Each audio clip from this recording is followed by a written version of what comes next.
ये आकाशवाणी लखनऊ है। इलाकाई खबरें दीबा हाशमी से।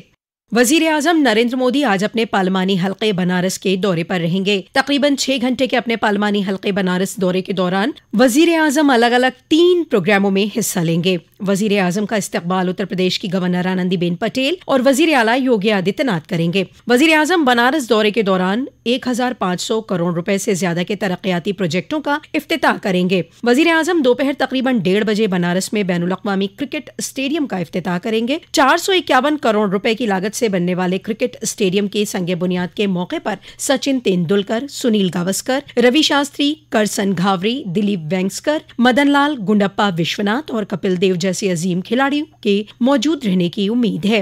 दरियासना इंडियन क्रिकेट कंट्रोल बोर्ड के सदर रोजर बिन्नी और सेक्रेटरी जय शाह भी इस मौके पर मौजूद रहेंगे। बनारस में बनने वाले इस स्टेडियम का फन्ने तामीर भगवान शिव से तरगीब लेता हुआ होगा, जिसमें आधे चांद की शक्ल की छत, त्रिशूल की शक्ल की फ्लड लाइट, घाट की शक्ल में बनी सीढ़ियों पर बैठने का इंतजाम और बेलपत्र की शक्ल की धात की चादरें इसकी खूबसूरती में इजाफा करेंगी। स्टेडियम की सलाहियत 30,000 नाजरीन की होगी। इसके बाद वजीर आजम बनारस की खवातीन के साथ मज़ाकिरात प्रोग्राम में हिस्सा लेने के लिए संपूर्णानंद संस्कृत यूनिवर्सिटी पहुंचेंगे।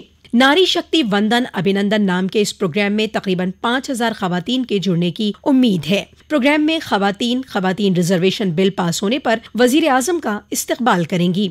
वजीर आजम आज ही रुद्राक्ष बैनुल-अक़वामी ताउन और कन्वेंशन सेंटर पहुंचेंगे और काशी संसद सकाफती फेस्टिवल 2023 के इख्तितामी प्रोग्राम में शिरकत करेंगे और इनामात तकसीम करेंगे। इस महोत्सव में 17 अनवा में 37,000 से ज्यादा अफराद ने हिस्सा लिया और गुलकारी, नुक्कड़ नाटक, रक्स जैसी अनवा में अपने हुनर का मुजाहिरा किया था। वजीर आजम आज ही एक प्रोग्राम के दौरान रियासत में तामीर 16 अटल रिहायशी स्कूलों का इफ्तिताह भी करेंगे। तकरीबन 1,115 करोड़ रुपए की लागत से रियासत के 16 डिवीजनों में तामीर किए अटल रिहायशी स्कूल खुसूसी तौर से मजदूरों, तामीर में मुलव्विस मजदूरों और कोविड-19 वबा की वजह से यतीम हुए बच्चों के लिए शुरू किए गए हैं। इन स्कूलों का मकसद मेयारी तालीम मुहैया करना और बच्चों की हमीजहत तरक्की में मदद करना है।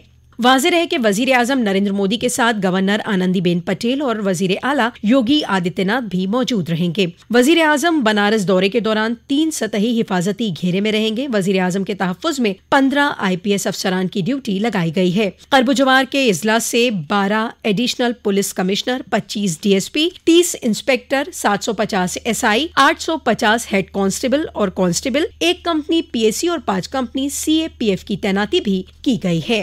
सुप्रीम कोर्ट ने मथुरा में शाही ईदगाह मस्जिद के साइंसी सर्वे का मुतालिबा करने वाली अर्जी पर गौर करने से इनकार कर दिया है। श्री कृष्ण जन्मभूमि मुक्ति निर्माण ट्रस्ट की जानिब से दाखिल की गई इस अर्जी में शाही ईदगाह मस्जिद के साइंसी सर्वे का मुतालिबा किया गया था। इससे कबल जुलाई में इलाहाबाद हाई कोर्ट ने शाही ईदगाह मस्जिद के साइंसी सर्वे के मुतालिबे वाली अर्जी को खारिज कर दिया था। श्री कृष्ण जन्मभूमि मुक्ति निर्माण ट्रस्ट ने हाई कोर्ट के फैसले को सुप्रीम कोर्ट में चैलेंज किया था।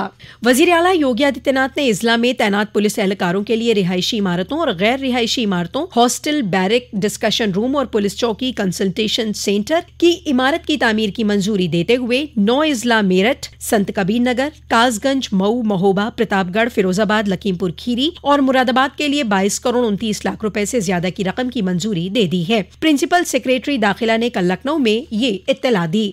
लखनऊ में कल नेशनल बुक फेयर की शुरुआत हो गई। इसका इफ्तिताह उत्तर प्रदेश के नायब वजीर आला ब्रजेश पाठक के जरिए किया गया। ये बुक फेयर गांधी जयंती तक लखनऊ के बलरामपुर गार्डन में मुनक़िद किया जा रहा है। इस 11 रोजा बुक फेयर में दाखिला मुफ्त है। इस मर्तबा के कौमी बुक फेयर की थीम ज्ञान कुंभ है और ये इस साल 20वां बुक फेयर है। इफ्तिताही तकरीब में नायब वजीर आला ब्रजेश पाठक ने प्रेस को खिताब करते हुए कहा कि किताबें हमारे लिए उस्ताद की तरह होती हैं। वो न सिर्फ हमें तालीम देती हैं बल्कि हमारे दिल को यकजा करती हैं, जिससे हम अपने निशाने को हासिल कर पाते हैं। इसी के साथ आकाशवाणी लखनऊ से इलाकाई खबरों का ये बुलेटिन खत्म हुआ।